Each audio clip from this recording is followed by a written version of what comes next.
ginagamitan ko lang ng ganyan. Manok natin, i-slice ko lang ganito. Tapos sibuyas natin. Tapos ito. Ewan ko ba, first time ko ito ginawa. Basta sinabi lang. Tapos nagluto rin ako ng sauce dito. Tapos ito, gumawa rin ako ng sauce nito pa. Yung seasoning lang. Linalagyan ko lang ng tomato paste at saka iba't iba. Paghaluin ko, tapos ipahin ko dyan. Papakita ko lang sa inyo mamaya guys. Ewan ko kung ano naman nakain ng amo ko. Pabigla-bigla. First time ko ito ginawa eh.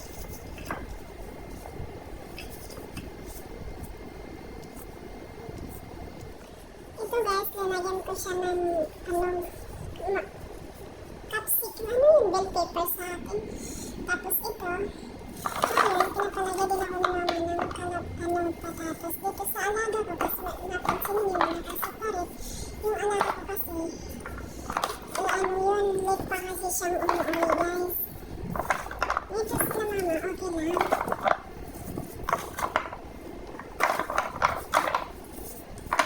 Tapos napansin niyo guys, ito. Yung ilagay ko lang dito, yung sa alaga ko, hita lang kasi hindi kumakain ng iba't iba. Ito na siya guys. Saka napansin niyo dito, may sabaw ako dito. Ito, iba sa sabaw ko dyan sa taas niya. Ito sabaw ko sa taas niya. At saka napansin niyo ito guys, isa sabaw ko sa taas na gagawin kong sauce niya. Hindi ko na i-play eh. Ito na siya guys, ilalagay ko na yan sa oven mamaya. Bakit ba ang dilim? Ngayon guys, ilalagay na natin sa oven. Napansin niyo ang oven namin naka-350 siya.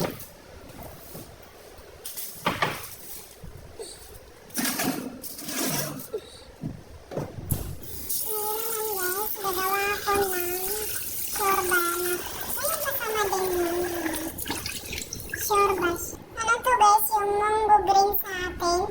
Tapos half-half lang siya. Diba sa atin go? Ito half-half lang. Gagawin kong shorba. Ang tawag nila dito mas. Gawin ko shorba kasama ng isda. Isda! Ano ba yan?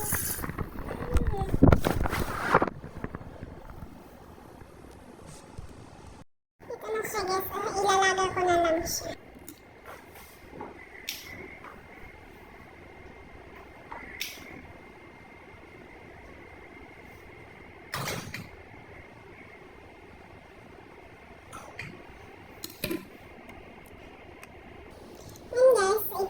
Idadagdag natin dahil para may partner sila amo. Gagawa ako ng mashed potato kasama ng mga shorba at saka manok.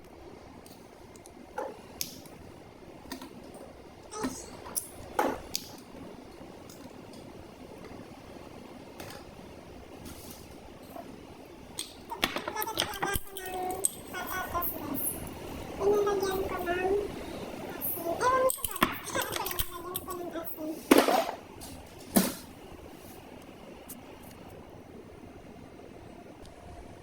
Kulin lang natin pag makakulo na ng una, tatanggalin ko yung tubig niya.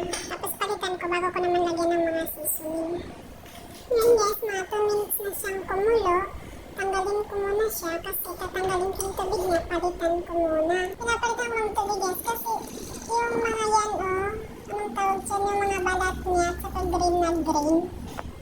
Pagkatapos ko lagyan ng tubig ulit, saka ko siya lalagyan ng pangkalasa niya ng mga ingredients dito. Ganyan. Tapos itong kalabasa, ihalo ko dito kasi pag malambot ng kalabasa at saka carrots, kukunin ko siya, i-blender ko, paghaluin ko lahat. Papakita ko sa inyo mamaya kung anong result. Halagyan ko lang siya ng asin, tapos ito, saka ito, carton sa kanila, tapos isang magic. Ito yung isang magic. Tapos kuha tayo ng asin ka, yung sarang na asin. Tapos naglagay din ako ng carton, pampakulay. Kumulo na rin yung patatas natin, antayin lang natin lumango, maluto para magbalatan ko. Para makapagtapos na ako. Ito na guys yung shorba natin kanina. Kukunin ko na yung mga gulay niya kasi i-blender ko. Ito na guys. Ngayon ihahalo ko na.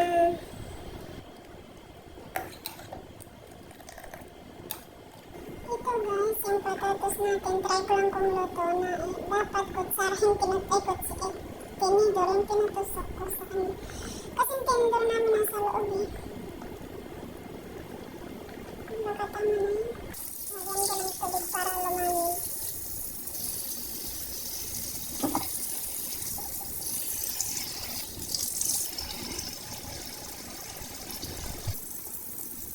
Palamigin ko guys para mabalatan ko na.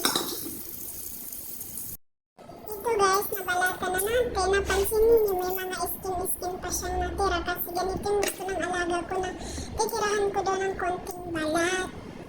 Tapos ngayon guys, dudurugin natin. Pag talagang gumawa ko ng mashed potato, meron din naman kaming pandurog actually. Pero ganito talaga yung ginagawa kong pandurog para madali. Para mas madurog pa siya sa... Kumbaga sa akin kasi yung pandurog talaga ng patatos. Mas gusto ko pa yung ganito na gamitin. Kasi mas nadudurog pa talaga sa akin. Pakiram sa akin lang ah. Ewan ko lang sa iba.